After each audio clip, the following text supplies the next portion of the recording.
देश में नई संसद का इनॉग्रेशन होने जा रहा है। मोदी जी अपने कर कमलों से उसका उद्घाटन करेंगे और 19 पॉलिटिकल पार्टीज ने डिसाइड किया है कि इसका बहिष्कार किया जाएगा। ये बॉयकॉट सिर्फ बॉयकॉट के नाम पर नहीं हो रहा है, ये इसलिए हो रहा है क्योंकि ये लोकतंत्र पर बहुत बड़ा प्रहार है। और आपको समझाती हूँ कैसे। संविधान का अनुच्छेद 79 साफ तौर से कहता है कि संसद का मतलब है राष्ट्रपति, राज्यसभा और लोकसभा, और उसी राष्ट्रपति को उद्घाटन के हक से वंचित रखना गलत है, उनका घोर अपमान है, लोकतंत्र पे प्रहार है। संविधान की अभिभावक हमारी राष्ट्रपति है।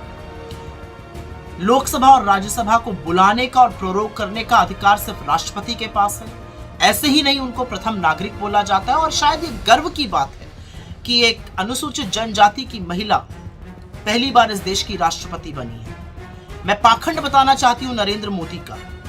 जब दलित राष्ट्रपति थे बहुत ढोंग रचा गया, बहुत ढोल पीटा गया इधर उधर, लेकिन नींव डालते वक्त रामनाथ कोविंद जी को नहीं बुलाया गया। द्रौपदी मुर्मू जी के नाम को भी बहुत भुनाया गया, लेकिन उद्घाटन के वक्त उनको ना बुलाना इस देश की राष्ट्रपति महामहिम का घोर अपमान है और इसका हर पॉलिटिकल पार्टी विरोध करती है। तो इतिहास तो रचा जाएगा, और इतिहास इसलिए रचा जाएगा क्योंकि जब देश की नई संसद का इनॉग्रेशन हो रहा था तो समूचा विपक्ष उसके विरोध में खड़ा था, क्योंकि वहां पर राष्ट्रपति का अपमान हो रहा था, लोकतंत्र की प्रणाली का अपमान हो रहा था। और बहुत झूठ परोसा जा रहा है। इंदिरा जी ने ये कर दिया, राजीव जी ने वो कर दिया। सबसे पहले तो संसद का इनॉग्रेशन और अनेक्स और लाइब्रेरी का दो अलग अलग बातें हैं। आपकी जानकारी के लिए बता दूं कि जिस अनेक्स की बात करी जा रही है उसका फाउंडेशन स्टोन वीवी गिरी राष्ट्रपति थे, उन्होंने ले किया था। इनॉग्रेशन इंदिरा जी ने किया।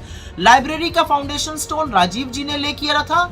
Inauguration KR. नारायणन जी ने किया। जब एक्सटेंशन हुआ अनेक्स का तो उसका फाउंडेशन स्टोन राज्यसभा के वाइस चेयरमैन हामिद अंसारी जी ने किया, और सोमनाथ चैटर्जी जी जो लोकसभा के स्पीकर थे उसका इनॉग्रेशन नरेंद्र मोदी जी ने बतौर प्रधानमंत्री किया। नींव भी प्रधानमंत्री डालेंगे, उद्घाटन भी प्रधानमंत्री करेंगे, राष्ट्रपति को इससे दरकिनार करके। राजस्थान के विधान भवन का इनॉग्रेशन के.आर. नारायणन जी ने, गुजरात के फाउंडेशन स्टोन को ले किया था तत्कालीन राष्ट्रपति नीलमा संजीव रेड्डी ने, और इनॉग्रेशन किया था राज्यपाल मुखर्जी ने। तो झूठ फैलाना बंद कर दीजिए। और अंत में मैं मोदी जी से एक ही बात कहना चाहती हूँ। आपको लगता है कि आपको इतिहास इमारतों से याद करेगा?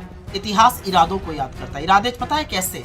200 साल की ब्रिटिश हुकूमत के बाद IIT, AIIMS, ISRO, BARC, Indian research institute बनाने वाले इरादे, जय किसान जय जवान का नारा देने वाले इरादे, विश्व का भूगोल बदलकर पाकिस्तान के 2 टुकड़े करने वाले इरादे, 19वीं सदी की बात करते वक्त 21वीं सदी की नींव रखने वाले, सूचना की क्रांति लाने वाले इरादे, IT और टेलीकॉम रेवोल्यूशन की क्रांति लाने वाले इरादे, 1991 में विश्व के साथ भारत को जोड़कर हमारी इकोनॉमी को खोलकर रोजगार बनाने वाले इरादे, 2004 से 14 के बीच मनरेगा, खाद्य सुरक्षा अधिनियम, right to education, right to information, वो बुलंद इरादे। इससे इतिहास याद करता है। इमारतें तो सीमेंट और ईंट की होती हैं, और स्पेशली जब वो ईंटें अहंकार की हों तो इतिहास आपको महंगाई के लिए, बेरोजगारी के लिए, गरीबी के लिए, चीनी अतिक्रमण के लिए,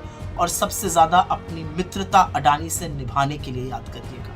और इतिहास ये भी गवाही देगा कि जब लोकतंत्र का गला घोटा जा रहा था तो समूचा विपक्ष उसके खिलाफ खड़ा होकर उसका डटकर विरोध कर रहा था।